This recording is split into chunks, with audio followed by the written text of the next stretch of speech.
Hello, everybody. Hello, Emin. Thank you so much for joining us here today.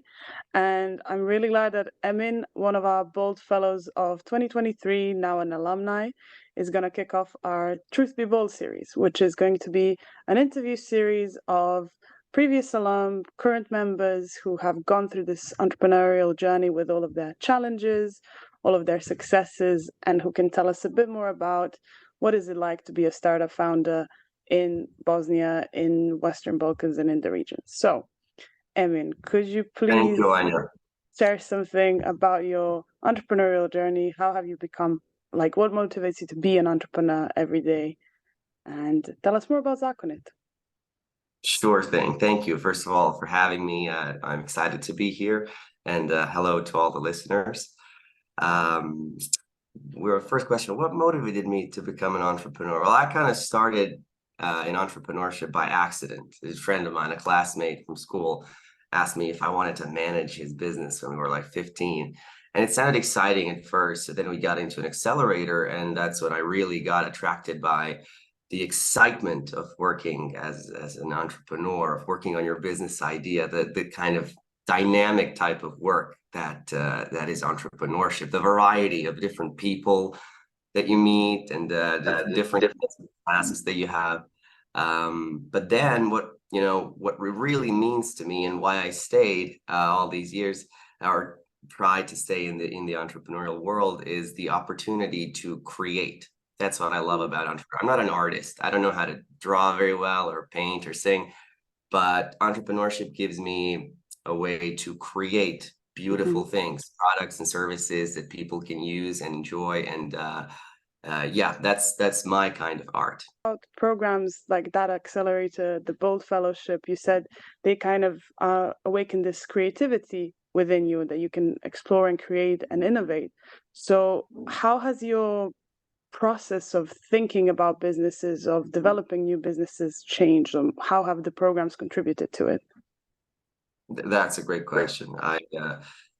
They usually say that you learn by doing, which is absolutely true. That's when you learn the most. But you do need a framework to learn by doing or to get the most out of what you're doing. You could be just running around trying to figure things out on your own, and it's going to take a lot longer if you go that way. And what the Bold program and what a business accelerator, startup accelerator does is they give you this framework for thinking, and they kind of direct your creative process so that you're not just creating random products and services, but that there really is a need for them. So basically in programs like Bold, they allow you to shorten the time it takes to come up with a good idea, or basically to discover your customer and your business idea. So that's how the programs have helped me the most. You do have to do the work, but they allow you, they show you, they kind of point you in the right direction on what to do actually. So, speaking of Bold, we know that's kind of a new experience for you, for many of young people in Bosnia, and we already have amazing group of three different alumni cohorts. So, tell me more about what are some of the main lessons you've taken away from Bold, and how would you kind of summarize that whole experience? I know you reflected on the creativity and this kind of narrowing down of your focus, but in three lessons, how would you describe Bold for you? First of all, for those who don't know, the Bold Fellowship for Entrepreneurship is this basically six-month program with 1 month of in-person training in the state of New York, in the city of Buffalo and NYC. And yeah, it was an amazing learning experience, and it really did help me to better focus and work on my business. But as for the three main lessons, first, I would say they taught us that as an entrepreneur, you need to become the expert at the problem. That is your job. As a CEO, as a business owner, as an entrepreneur, you need to figure out the problem that you're trying to solve better than your customers, better than anyone else in the world. And that is the key. Number two, I would say they taught us that working smart and delegating tasks is sometimes more important than working hard, because you can't really do everything yourself. You need a good team of people to help you. And more on that point, I would say that the last thing is that network is everything, right? The Bold was organized with the help of an organization called Network 2020, and they really taught us that having a good network of people from around the world can make all the difference between success and failure in the entrepreneurial world. Thank you, Emin. And I'm really glad you mentioned it's one of the rare things that people say that bold lasts like 6 months or onwards, which is good to hear. So let's say you've had your US experience that everybody's looking forward to, and within those lessons that you've taken away, these skill sets, now you're back in Sarajevo. Now you're working on your lovely idea with your team. What are some of the major challenges you've faced being back in Bosnia, trying to get this kind of momentum going with Zakonit, knowing what you know from being in the US ecosystem? Mm. Well, yeah, the first thing that comes to mind is that the startup ecosystem is not as large here. You don't have a lot of, you don't have a big community of startup founders, so it's a bit more difficult to expand your network, Mm-hmm. which is crucial for success. But tell you the truth, as for Zakonit, for our project, the biggest hurdle is that we are a tax solution. We're going to work on tax filing, and people are kind of squeamish talking about taxes in our country. So just getting people to open up about their issues and how they solve this problem, that was probably the biggest hurdle for us. Yeah, but yeah, the most important one is this lack of infrastructure that we are all together kind of working on just by trying to start businesses and just by talking. One of the great things about Emin, everybody, and some of the Bow Fellows is this kind of a will to, tackle the problems at hand, which I really appreciate. But tell me what motivated you in the first place to start Zakonit and what is kind of inspiring you every day to work on Zakonit? As you say, people are more wary of going into taxes and dealing with taxes or legal stuff or kind of these legal issues they might be facing, and you're working within an infrastructure that is not so well developed. So what is kind of this main motivating factor?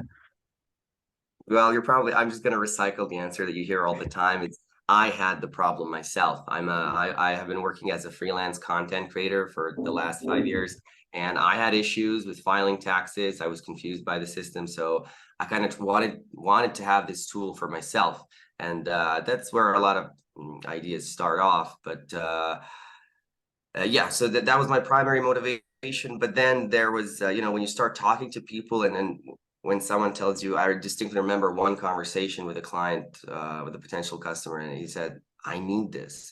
Please build it for me. Like this sounds amazing." So that this is something that kind of keeps you going, that helps you to make sure that you're going the right direction. Currently in his first year of working in Zakonit, very fresh, very young.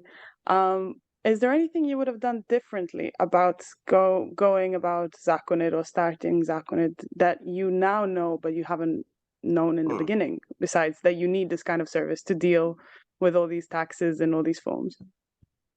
Yeah, yeah, definitely. I would probably start talking to customers even sooner than I had. So Mm-hmm. we did start the customer discovery process early on, thanks to the Bold Fellowship.